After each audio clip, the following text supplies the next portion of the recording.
The Gift of the Magi, written by O. Henry and illustrated by P. J. Lynch. $1.87. That was all, and 60 cents of it was in pennies. Pennies saved 1 and 2 at a time by bulldozing the grocer and the vegetable man and the butcher until one's cheeks burdened with the silent imputation of parsimony that such close dealing implied. 3 times Della counted it. $1.87, and the next day would be Christmas. There was clearly nothing to do but flop down on the shabby little couch and howl. So Della did it, which instigates the moral reflection that life is made up of sobs, sniffles and smiles, with sniffles predominating. While the mistress of the home is gradually subsiding from the first stage to the second, take a look at the home. A furnished flat at $8 per week. It did not exactly beggar description, but it certainly had that word on the lookout for the mendicancy squad. In the vestibule below was a letterbox into which no letter would go, and an electric button from which no mortal finger could coax a ring. Also, appertaining thereunto, was a card bearing the name Mr. James Dillingham Young. The Dillingham had been flung to the breeze during a former period of prosperity when its possessor was being paid $30 per week. Now, when the income was shrunk to $20, the letters of Dillingham looked blurred, as though they were thinking seriously of contracting to a modest and unassuming D. But whenever Mr. James Dillingham Young came home and reached his flat above, he was called Jim and greatly hugged by Mrs. James Dillingham Young, already introduced to you as Della, which is all very good. Della finished her cry and attended to her cheeks with a powder rag. She stood by the window and looked out dully at a grey cat walking a grey fence in a grey backyard. Tomorrow would be Christmas Day, and she had only $1.87 with which to buy Jim a present. She had been saving every penny she could for months with this result. $20 a week doesn't go far. Expenses had been greater than she had calculated. They always are. Only $1.87 to buy a present for Jim. Her Jim. Many a happy hour she had spent planning for something nice for him. Something fine and rare and sterling. Something just a little bit near to being worthy of the honour of being owned by Jim. There was a pier glass between the windows of the room. Perhaps you have seen a pier glass in an $8 flat. A very thin and very agile person may, by observing his reflection in a rapid sequence of longitudinal strips, obtain a fairly accurate conception of his looks. Della, being slender, had mastered the art. Suddenly she whirled from the window and stood before the glass. Her eyes were shining brilliantly, but her face had lost its colour within 20 seconds. Rapidly she pulled down her hair and let it fall to its full length. Now, there were 2 possessions of the James Dillingham Youngs in which they both took a mighty pride. One was Jim's gold watch that had been his father's and his grandfather's. The other was Della's hair. Had the Queen of Sheba lived in the flat across the ear shaft, Della would have let her hair hang out the window some day to dry, just to depreciate Her Majesty's jewels and gifts. Had King Solomon been the janitor with all his treasures piled up in the basement, Jim would have pulled out his watch every time he passed, just to see him pluck at his beard from envy. So now Della's beautiful hair fell about her, rippling and shining like a cascade of brown waters. It reached below her knee and made itself almost a garment for her, and then she did it up again nervously and quickly. Once She faltered for a minute and stood still, while a tear or two splashed the worn red carpet. On went her old brown jacket, on went her old brown hat, with a whirl of skirts, and with the brilliant sparkle still in her eyes, she fluttered out the door and down the stairs to the street. Where she stopped, the sign read, Madame Sofronie. Here goods of all kinds. One flight up Della ran, and collected herself panting. Madame, large, too white, chilly, hardly looked like the Sofronie. "Will you buy my hair?" asked Della. "I buy hair," said Madame. "Take your hat off and let's have a sight at the looks of it." Down rippled the brown cascade. $20, said Madame, lifting the mass with a practised hand. "Give it to me quickly," said Della. Oh, and the next 2 hours tripped by on rosy wings. Forget the hashed metaphor. She was ransacking the stores for Jim's present. She found it at last. It surely had been made for Jim and no one else. There was no other like it in any of the stores, and she had turned all of them inside out. It was a platinum fob chain, simple and chaste in design, properly proclaiming its value by substance alone, and not by meretricious ornamentation, as all good things should do. It was even worthy of the watch. As soon as she saw it, she knew that it must be Jim's. It was like him, quietness and value.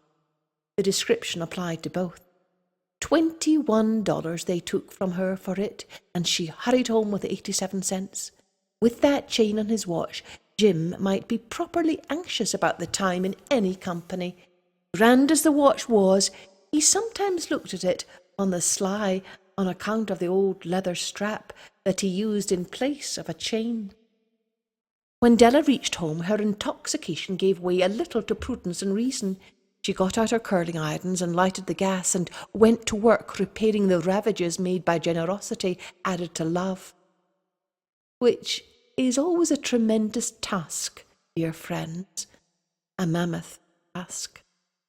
Within 40 minutes her head was covered with tiny, close-lying curls that made her look wonderfully like a truant schoolboy. She looked at her reflection in the mirror long, carefully and critically.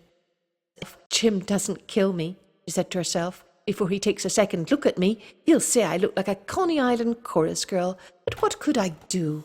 Oh, what could I do with $1.87? At 7 o'clock the coffee was made, and the frying pan was on the back of the stove, hot and ready to cook the chops. Jim was never late. Della doubled the fob chain in her hand and sat on the corner of the table near the door that he always entered. Then she heard his step on the stair, away down on the first flight, and she turned white for just a moment. She had a habit of saying little silent prayers about the simplest everyday things, and now she whispered, "Please, God, make him think I'm still pretty." The door opened and Jim stepped in and closed it. He looked thin and very serious. Poor fellow, he was only 22, and to be burdened with a family. He needed a new overcoat, and he was without gloves. Jim stopped inside the door as immovable as a setter at the scent of quail. His eyes were fixed upon Della, and there was an expression in them that she could not read, and it terrified her. It was not anger, nor surprise, nor disapproval, nor horror, nor any of the sentiments that she had been prepared for. He simply stared at her fixedly with that peculiar expression on his face. Della wriggled off the table and went for him. "Jim, darling," she cried, "don't look at me that way. I had my hair cut off and sold it because I couldn't have lived through Christmas without giving you a present. It'll grow out again. You won't mind, will you? I just had to do it. My hair grows awfully fast. Say Merry Christmas, Jim, and let's be happy. You don't know what a beautiful, nice gift I've got for you." "You've cut off your hair?"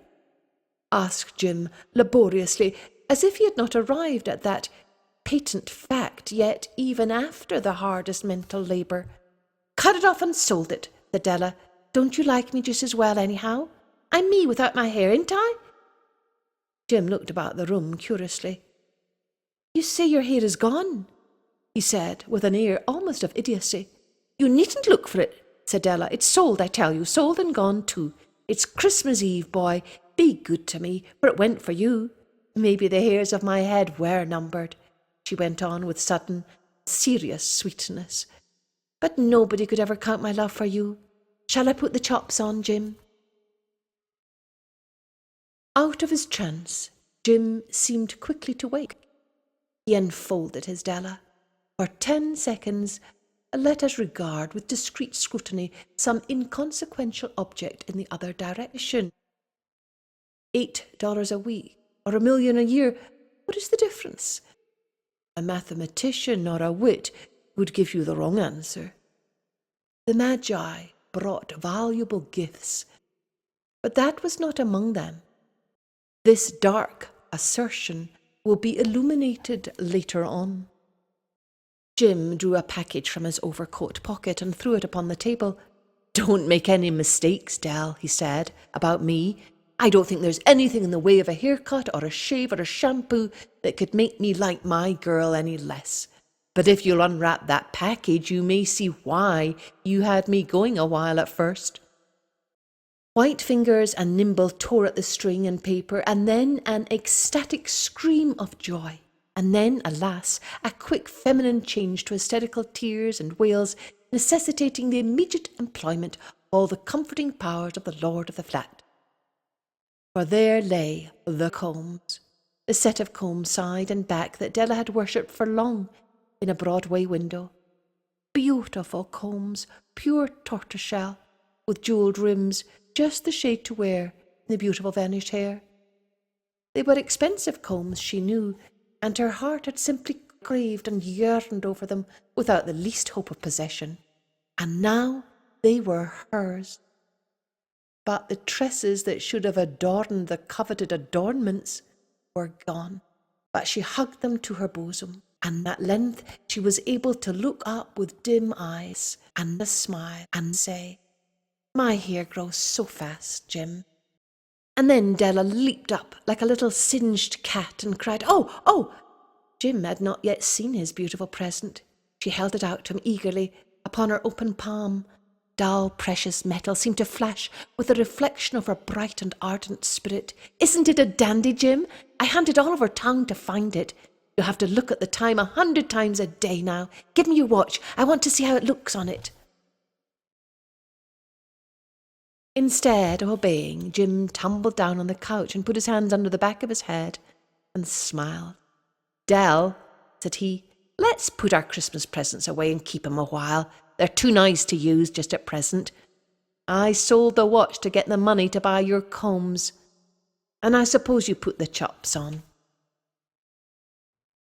The Magi, as you know, were wise men, wonderfully wise men, who brought gifts to the babe in the manger.